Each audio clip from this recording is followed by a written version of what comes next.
Fencing কৰিব আৰু বনানীকৰণ কৰিব যাতে ভৱিষ্যতে কোনেও তাত দখল ল'ব নোৱাৰে। যিজন ব্যক্তিৰ পুলিচৰ গুলীচালনাত মৃত্যু হ'ল, কাউন্সিলে তেখেতক এটা চাকৰি দিব, ৰাজ্য চৰকাৰে অতিৰিক্তকৈ 10 লাখ টকাৰ ক্ষতিপূৰণ দিব। VGR PGR মাটিত যিমান ট্ৰেড লাইচেন্স ইছ্যু হৈছে, কাউন্সিলে আটাইবোৰ ট্ৰেড লাইচেন্স কেনচেল কৰিব যাতে কোনেও তাতে ইলিগেলি ভৱিষ্যতে ট্ৰেড লাইচেন্স ল'ব নোৱাৰে। ইয়াৰ উপৰিও কাৰ্বি আংলঙৰ VGR PGRৰ মাটিক বাদ দিও বিভিন্ন ডিপাৰ্টমেণ্টৰ মাটিও মানুহে এনক্ৰ'চ কৰি থৈছে।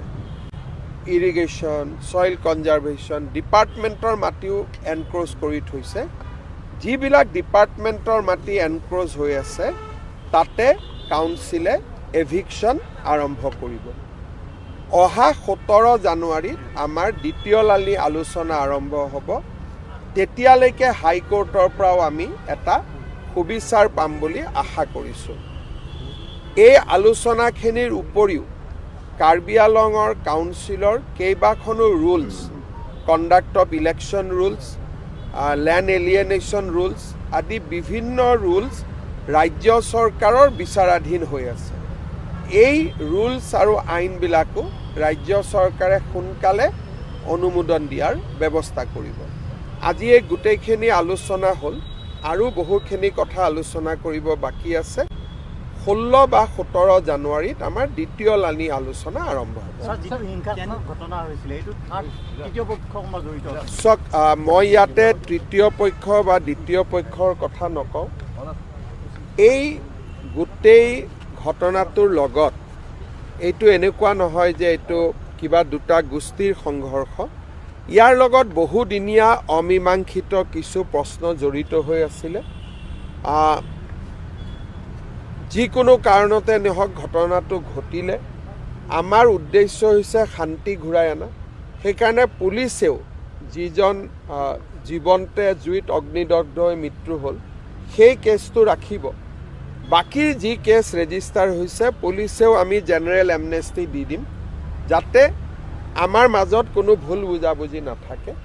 আৰু ৰাজ্য চৰকাৰ, কাৰ্বি আংলং কাউন্সিল আৰু চিভিল ছ'চাইটি বা আন্দোলনকাৰী পক্ষ বা আন সকলো ৰাইজক লৈ আমি খেৰণিত শান্তি প্ৰতিষ্ঠা কৰিম। কাৰ্বি আংলঙত আমি শান্তি প্ৰতিষ্ঠা কৰিম। কাৰ্বি আংলং ক'ত ষ্টে অৰ্ডাৰ আছে ছাৰ? কাৰ্বি আংলং আজি গোটেই লিষ্টখিনি আমি দেখিছোঁ।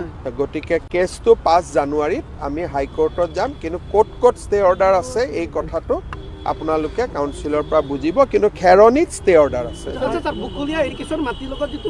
বকলীয়া ইৰিগেশ্যনত আমি এভিকশ্যন কৰিব লাগিব সোনকালে।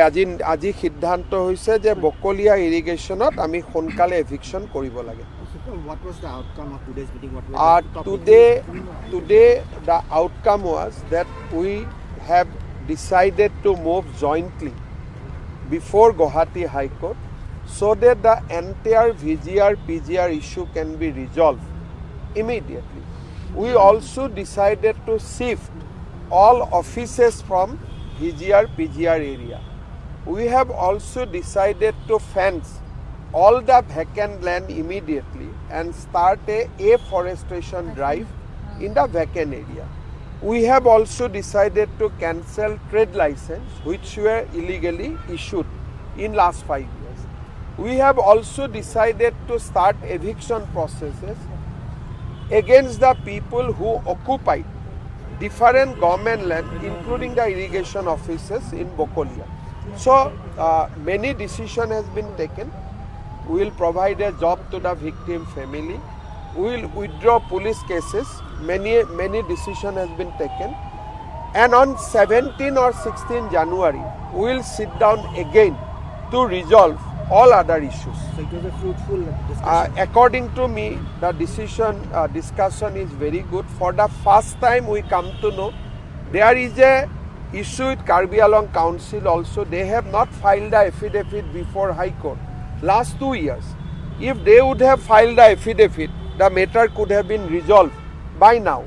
So I have directed Council also to file affidavit before 5th January so that uncertainty is removed. So today discussion is fruitful, and definitely the civil society will also talk to you, and I am hopeful that we will be able to resolve all the issue amicably. Some time is needed, but I am with the people of Karbi Anglong and we will resolve this thing through a process of discussion. So it's a council affidavit kon dile hoten tetia hole সময়মতে affidavit দিয়াৰ প্ৰয়োজন আছিলে, কিন্তু কাউন্সিলে কৈছে আমাৰ লগত original নটিফিকেশ্যনখন নাই, ৰাইজে কৈছে আমাৰ লগত আছে। গতিকে মই কৈছোঁ যে আপোনালোক দুই পক্ষই বহি একেলগে এফিডেভিটখন বনাই দি দিয়ক। Sir, does the council or the government will also I think whatever I need to say, I have said, but in this critical junction, if I say more, there will be problem. I think whatever I said, that should be good enough. You speak to the agitationists, they are coming, so they will also give their viewpoint to you. So does the ex-KC on? Ex-KC I have already announced, one job they will get. The victim family will give one government job and 10 lakhs rupees.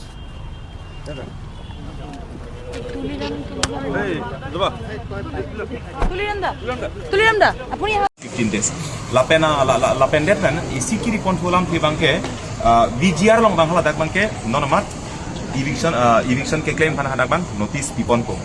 Lapena duntu bangke departmental en muka non bisarlam bolong komati borlang fair helang pilong sericulture soil conservation lapen borlang thelong da soil conservation lapen irrigation long lapen heroni girls long lel hai katu gwen non immediate mase dak mangta within 7 days kali 15 days mo dak mangta eviction claim kon get ko hala mangta kache song ke mangta agency tasu mangta deng kon project roi kon lapen adun thu bangke apran ke dam det abang phan hala phan bangke ahem sor tumhan dak state government mang langkon ko lapen ada kala family bang Rongphar saya sakuri si bang hala dak bang ipon ko langkon ko lapenan kan lapen anpar bangke la Karbi Anglong non ka pek ki sum dona lang banghala bangke kaching ki ketan banghala bangke ke don non tong sekot bangke keching ben ke mangateng council tum jong si non eviction ke claim bang jong se subjudice ku jong to koklang pore council ben puti ma claim ni claim lapen adun thu PGR lapen VGR ong bang hala dak non bisarlam police station do bank do irrigation office do lapen MPTCL